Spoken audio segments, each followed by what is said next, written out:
Bismillahirrahmanirrahim. Alhamdulillahi rabbil alamin. Allahumma salli wa sallim wa barik ala Muhammad wa ala ali Muhammad.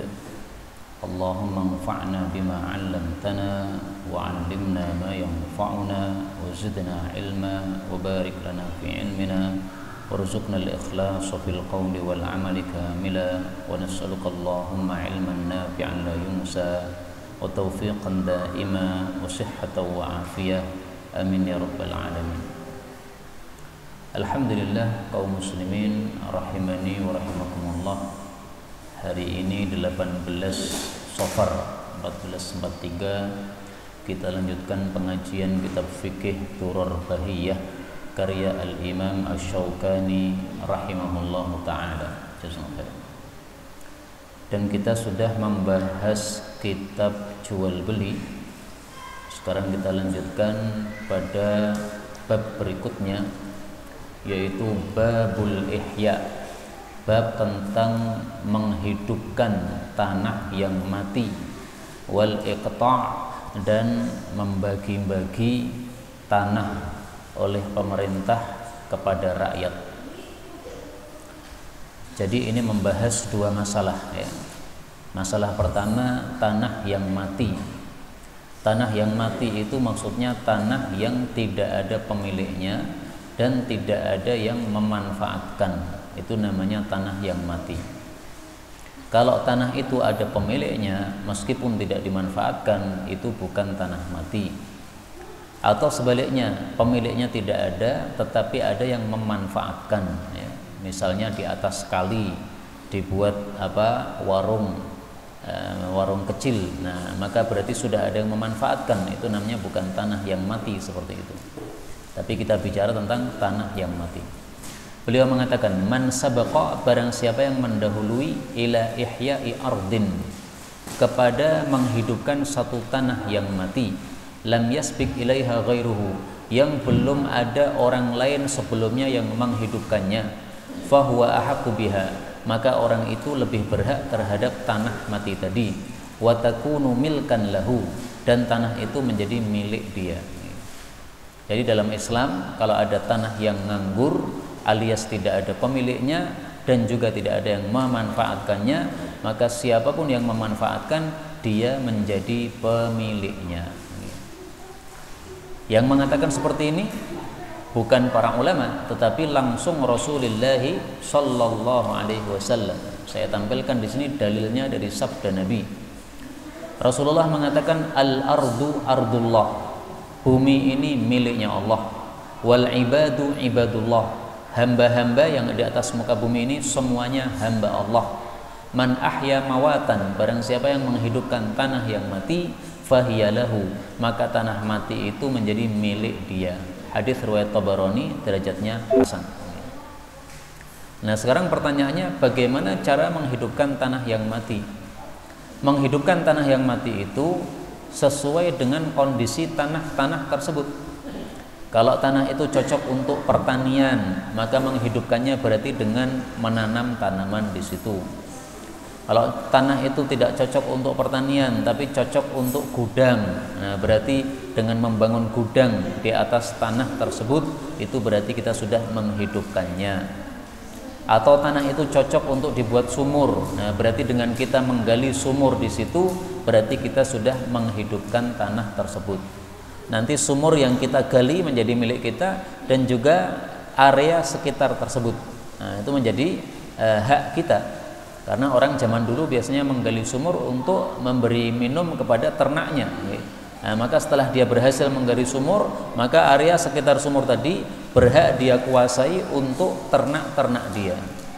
Meskipun nanti tetap ada aturan ya, bahwasanya rumput itu harus dibuat bersama, tidak boleh untuk pribadi sendiri. Ada aturan nanti sebagaimana akan kita bahas pada bab berikutnya.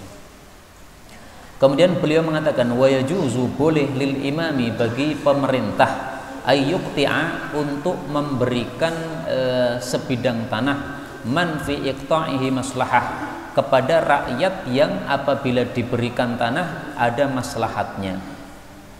Apa yang diberikan? Syai'an minal ardi, sesuatu dari tanah, al-mayyitah, yang masih mati, yang tidak ada pemiliknya dan tidak ada penggunanya. Awil ma'adin, atau diberi tambang-tambang. Awil miyah, atau diberi mata air. Jadi ringkasnya, pemerintah ini berhak memberikan kepada rakyat-rakyatnya yang rajin-rajin untuk bekerja, untuk diberikan tanah supaya digarap. Misalnya tanah-tanah di tempat yang masih kurang penduduknya, di Sumatera misalnya. Nah, orang-orang Jawa karena sudah padat di Jawa, maka mereka ditawari, silahkan mau menghidupkan tanah di Sumatera, silahkan datang. Nanti dia datang ke sana menghidupkan tanah dengan menanam misalnya kelapa dan sebagainya atau sawit, maka dia berhak memiliki tanah yang dia sudah diberikan oleh pemerintah tadi. Ini tentu saja pemerintah harus cerdas ya. Tidak semua orang dikasih, tapi yang dikasih adalah orang yang memang fi iqta'ihi maslahah. Kalau dia diberi, dia akan ada maslahatnya, yaitu dia akan garap, dia akan bekerja. Tapi kalau orang yang pemalas, dikasih tanah pun dia tidak akan menggunakan, hanya dianggurkan saja, maka orang-orang seperti itu tidak berhak untuk dikasih tanah oleh pemerintah. Nah, maka ringkasnya dari dua masalah ini, ringkasnya adalah Islam itu tidak suka mubadzir. Kalau ada tanah yang kosong, tidak ada pemiliknya, tidak ada penggunanya, silahkan digunakan. Supaya apa? Supaya tidak mubadzir. Kalau engkau menggunakan, maka engkau berhak menjadi pemiliknya. Ini aturan Islam. Nah, adapun di Indonesia, kalau tidak menggunakan aturan Islam, akhirnya hadis ini tidak berlaku sama sekali di Indonesia. Tapi andaikan dipergunakan aturan Islam, maka inilah hukum Islam seperti ini. Tanah yang nganggur, tidak ada pemiliknya, tidak ada penggunanya, itu namanya tanah mati, berhak digunakan oleh siapapun juga. Kenapa? Karena bumi ini semuanya milik Allah. Maka yang berhak membuat aturan siapa? Allah Subhanahu wa taala. Loh, ini Indonesia kan milik pemerintah. Nah, pemerintahnya itu miliknya Allah Subhanahu wa taala. Maka hadis yang tadi pertama saya bacakan, Rasul sallallahu alaihi wasallam mengatakan, al-ardu ardullah. Bumi ini semuanya milik Allah. Wal ibadu ibadullah. Hamba yang ada di atas muka bumi semuanya hamba Allah. Berarti di atas kekuasaan Allah, di atas di bawah aturannya Allah Subhanahu wa taala. Nah, maka alangkah indahnya Islam ini, tidak suka pengangguran, tidak suka pemubadziran, sehingga orang-orang yang giat disuruh untuk bekerja, untuk menggarap tanah-tanah yang kosong supaya memberikan manfaat. Dan ini kalau diterapkan, niscaya negara ini akan menjadi makmur dan semuanya akan merasa mendapatkan manfaatnya. Baik, kita lanjutkan kitab berikutnya, Kitabus Syarikati, kitab tentang perserikatan atau perkongsian. Rasul sallallahu alaihi wasallam bersabda, "An-nasu, para manusia semuanya, syuraka, berserikat, di dalam 3 perkara. Pertama, fil ma'i, dalam hal air. Yang kedua, wan nari, dalam hal api. Yang ketiga, wal kalai, dalam hal rerumputan." Artinya 3 benda ini tidak boleh dijadikan milik pribadi khusus, tidak boleh. Misalnya, ada tanah kosong, kemudian di situ tumbuh rerumputan. Nah, kemudian kita kasih patok di situ. Ini rumput untuk kambing-kambing saya. Nah, itu tidak boleh kayak begitu. Yang menumbuhkan rumput siapa? Allah. Berarti rumput ini umum untuk seluruh manusia. Demikian juga air, ya. Air yang mengeluarkan dari dalam bumi ini siapa? Allah Subhanahu wa taala. Sehingga air itu menjadi milik umum. Misalkan saya punya rumah, di depan rumah saya ada air sungai mengalir. Tidak boleh saya membuat tarif, silahkan ambil air di depan rumah saya, sungai yang mengalir ini, setiap 1 ciduknya 500 rupiah. Tidak boleh. Kenapa? Para manusia ini berserikat dalam masalah air. Bahkan seandainya itu sumur saya sendiri, saya menggali sumur di rumah saya, maka seandainya air sumur ini dibutuhkan oleh masyarakat sekitar saya, karena semuanya misalnya tidak punya air, sementara yang ada airnya hanya sumur saya tidak boleh menjualnya apabila saya sudah cukup. Sisa air dari kebutuhan saya tidak boleh dijual. Dalam hadis disebutkan naha Rasulullah sallallahu alaihi wasallam an bai'i fadlil ma'i. Rasul sallallahu alaihi wasallam melarang dari menjual sisanya air. Hadis diriwayatkan oleh Imam Muslim. Nabi melarang dari menjual sisa air. Kecuali kalau air itu sudah kita wadai, dari sumur kita timba atau kita naikkan ke atas, kita masukkan galon. Nah, 1 galon 500 rupiah itu boleh, karena sudah kita pindahkan. Tapi kalau kita menyuruh sendiri, silahkan ngambil dari sumur saya, 1 galonnya 500, tidak boleh kayak seperti itu. Kenapa? Karena sudah ditetapkan oleh Nabi, manusia berserikat dalam air. Ini sumur milik kamu, betul, tapi air yang menumbuhkan di sumur itu siapa? Bukan kamu, itu Allah Subhanahu wa Ta'ala. Maka kalau Allah bikin aturan ini air semuanya untuk manusia semua, ya kita harus taat kepada Allah Subhanahu wa Ta'ala. Demikian juga api ini, kita lagi masak dengan api. Nah, ada tetangga kita perlu api, nah, dia menyulutkan kayunya pada api kita, tidak boleh disuruh bayar, nggak boleh. Boleh nyulut di api saya tapi bayar, nggak bisa. Ini api sudah ditetapkan oleh Allah, manusia berserikat padanya. Kita lanjutkan. Wa idza tasyajara, dan apabila bertengkar, al mustahiquna lil ma, orang-orang yang berhak terhadap suatu air, kanal ahaqqu bihi, maka yang paling berhak terhadap air itu al a'la fal a'la, adalah yang paling tinggi tanahnya. Yumsikuhu ilal ka'bain, dia tahan air itu sampai kedua mata kaki. Thumma yursiluhu ila man tahtah, kecuali kemudian dia lepas kepada tanah yang di bawahnya. Nah, ini maksudnya berkaitan dengan tanah sawah yang berderet-deret itu. Ada sumber dari utara. Nah, kemudian tanah yang paling utara ini paling tinggi. Nah, berarti dia yang paling berhak untuk mendapatkan air tadi. Tapi dia tidak boleh melampaui batas. Dia hanya boleh menahan airnya sampai batas kedua mata kaki saja. Istilahnya kalau dalam bahasa Arab itu jader. Jader itu tembok untuk sawah. Sawah kan biasanya ada temboknya kecil itu. Nah, sebagai pemisah antara satu sawah dengan sawah berikutnya. Nah, itu setingginya mata kaki saja. Kalau sudah airnya setinggi mata kaki, maka dia harus membuka sumbatannya supaya airnya itu mengalir kepada sawah di bawahnya. Demikian juga sawah berikutnya lagi, kemudian demikian juga sawah berikutnya lagi. Nah, maka air yang diciptakan oleh Allah ini harus berserikat, tidak boleh bertengkar. Kalau bertengkar, maka inilah keputusan hukumnya seperti ini. Kalau tidak bertengkar, itu sebenarnya terserah, bebas, tidak harus sebatas mata kaki tadi. Misalnya nih, saya punya sawah paling atas, tetangga-tetangga saya semuanya di bawah saya, tapi semuanya sudah rela, nggak apa-apa, saya penuhi air sawah saya sampai sebatas setengah betis misalnya, semuanya sudah sepakat. Nah, kalau itu nggak apa-apa. Ini hanya apabila tasyajar, kalau bertengkar, rebutan. Jadi maka kalau sudah ada pertengkaran ini, Islam memberikan satu keputusan. Baik, kalau bertengkar maka diputuskan haknya orang yang paling dekat terhadap mata air hanya sampai mata kaki. Lebih dari mata kaki tidak boleh, karena ada pertengkaran tadi. Berikutnya, wala yajuzu, tidak boleh man'u fadlil ma, mencegah sisa air, liyumna bihil kala, supaya dicegah dengan sebab itu rerumputan yang ada di sekitarnya. Nah, ini gambarnya tadi ya. Saya mendapatkan tanah yang kosong, kemudian saya hidupkan dengan menggali sumur di situ. Setelah saya menggali sumur, otomatis saya berhak terhadap area sekitar sumur tadi untuk merumputnya kambing-kambing saya. Nah, tapi Nabi memberikan peraturan, kalau sudah sisa airnya tidak boleh dicegah orang lain untuk mengambil.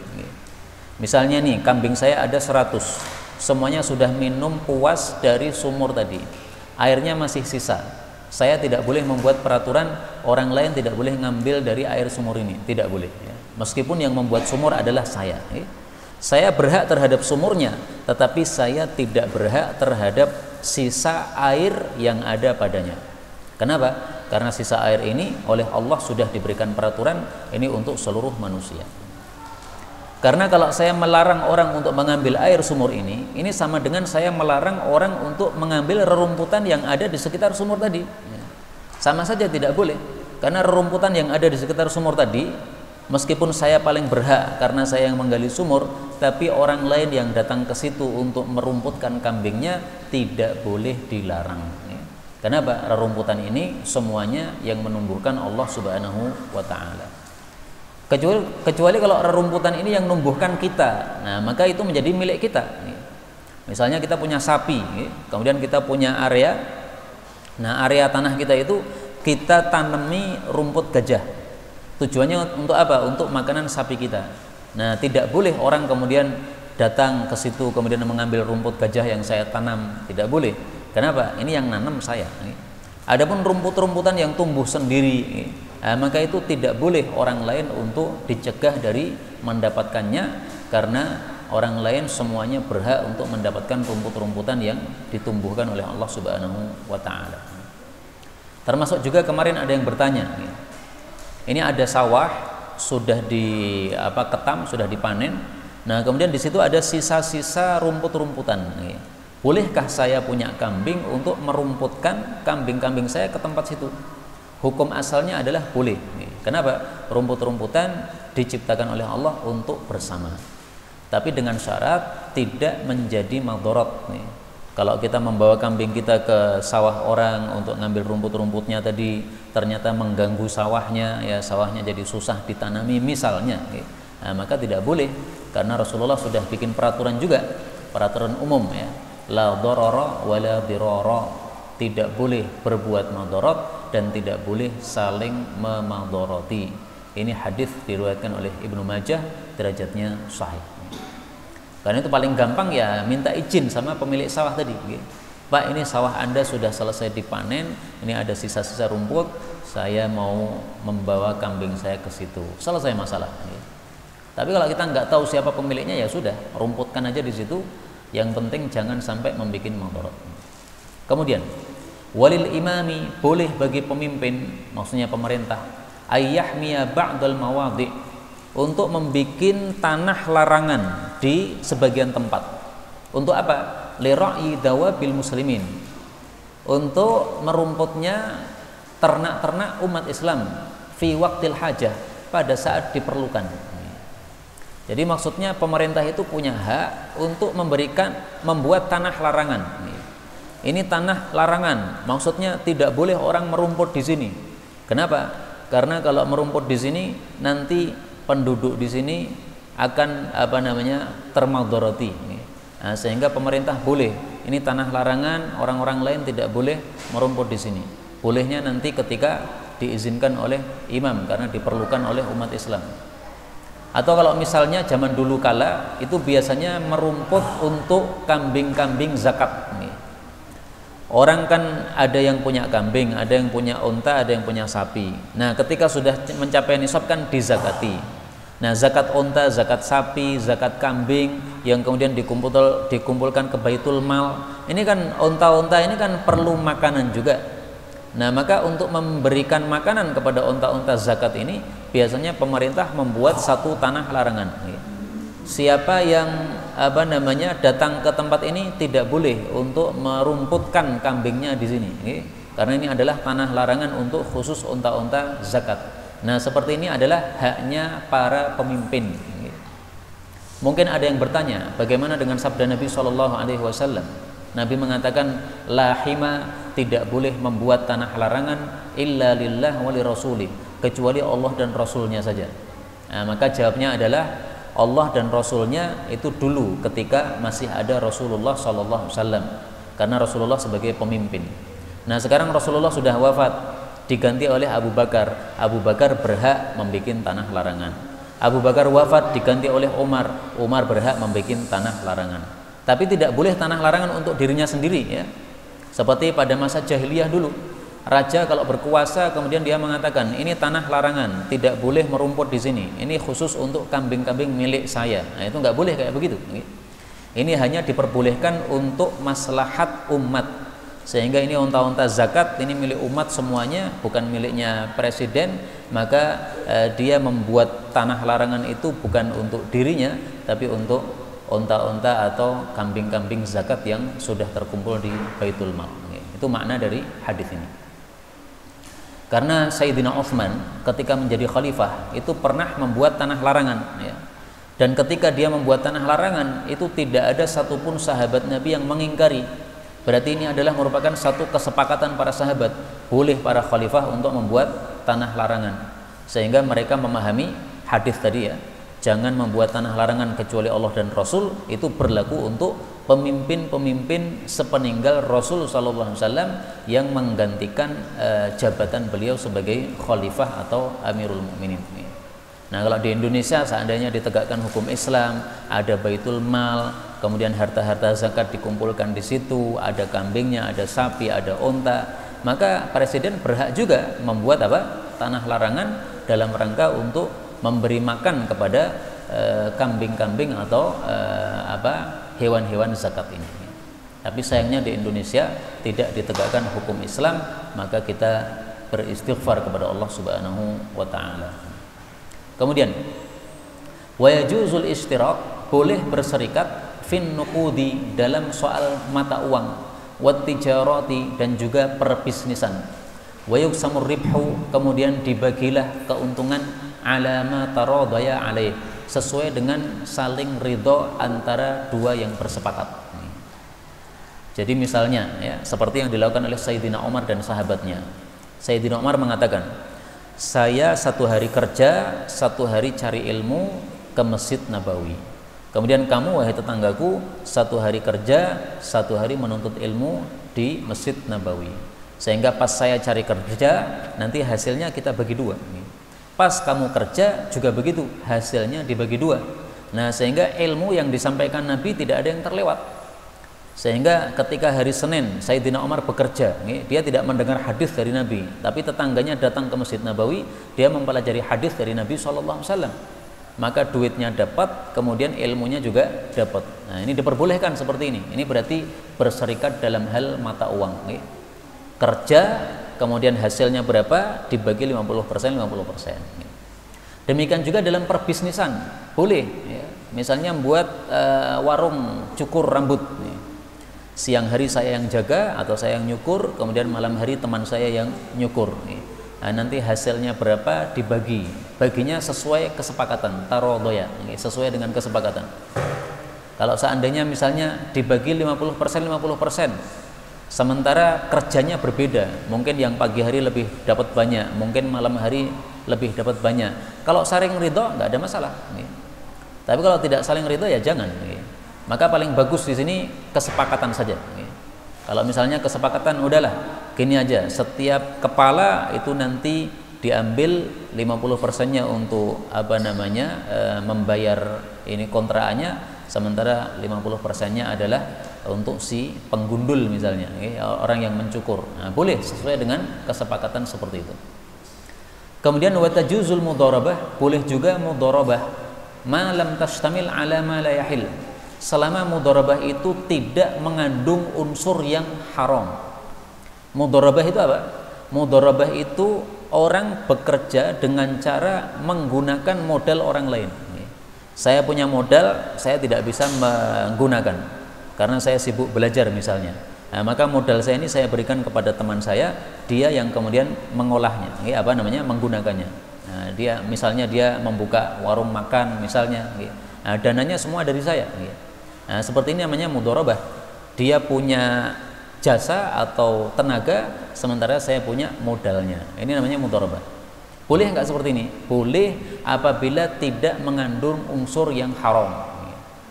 Maka kalau saya mudharabah kepada pabrik minuman keras, ini haram, tidak boleh. Atau mudharabah ke bank, di bank mudharabah, akadnya sih mudharabah, tapi ternyata digunakan untuk yang haram. Misalnya untuk ngutangi orang 1 juta, kembali harus 1.500.000. Nah, seperti itu tidak boleh. Tidak boleh ikut mudharabah dalam bank-bank yang katanya namanya syariah, tapi ternyata penggunaannya adalah penggunaan yang tidak halal, yaitu untuk memberikan riba atau memberikan utangan riba kepada orang-orang yang meminjamnya. Tidak boleh seperti itu.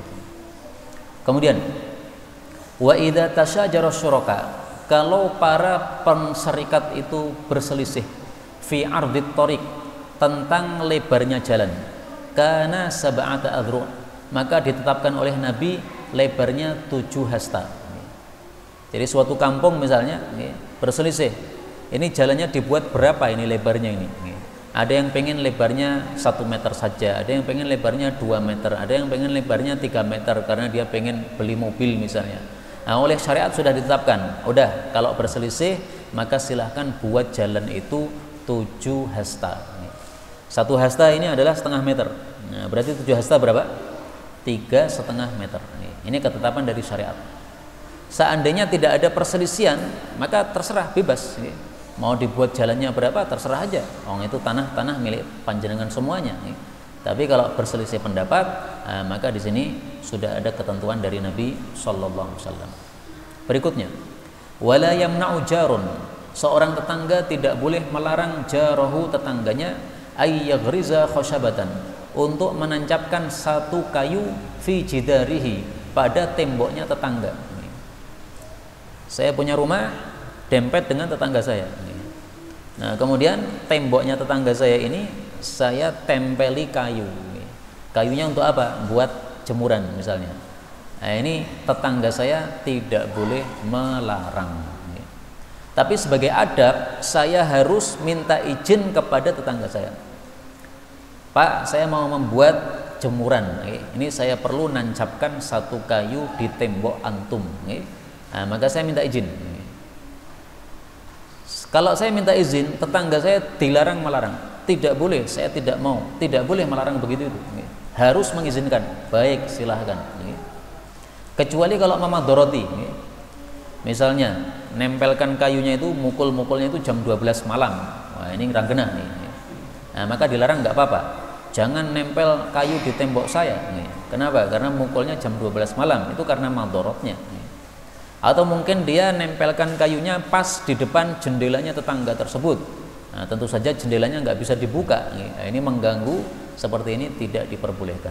Tapi selama tidak mengganggu, maka wajib hukumnya tetangga mengizinkan kepada tetangganya untuk nempelkan kayu pada tembok dia apabila dia membutuhkan tersebut.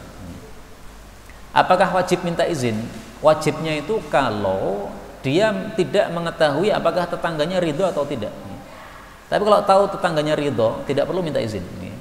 Jadi kita ngerti misalnya tetangga kita orang yang ngaji, paham agama, otomatis sudah paham seperti ini kan. Nah, karena sudah paham, sehingga kalau kita nempelkan dia tidak akan bermasalah, maka tidak minta izin pun juga tidak apa-apa. Tapi kalau kita khawatir dia tidak paham sehingga dia nanti akan marah-marah, nah di sini menjadi harus kita untuk minta izin. Kalau dia nanti tidak mengizinkan, kita sampaikan, mohon maaf, sesuai aturan agama kita ini, agama kita Islam adalah tidak boleh menolak, dan saya perlu untuk menancapkan ini. Nah, maka harus diizinkan setelah dia mengetahui. Kalau dia nekat, maka kalau dalam kasus zaman dahulu kala itu biasanya pemerintah yang ikut campur.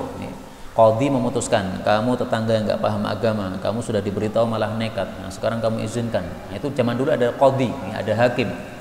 Nah, kalau sekarang nggak tahu ada nggak itu hakim yang paham agama.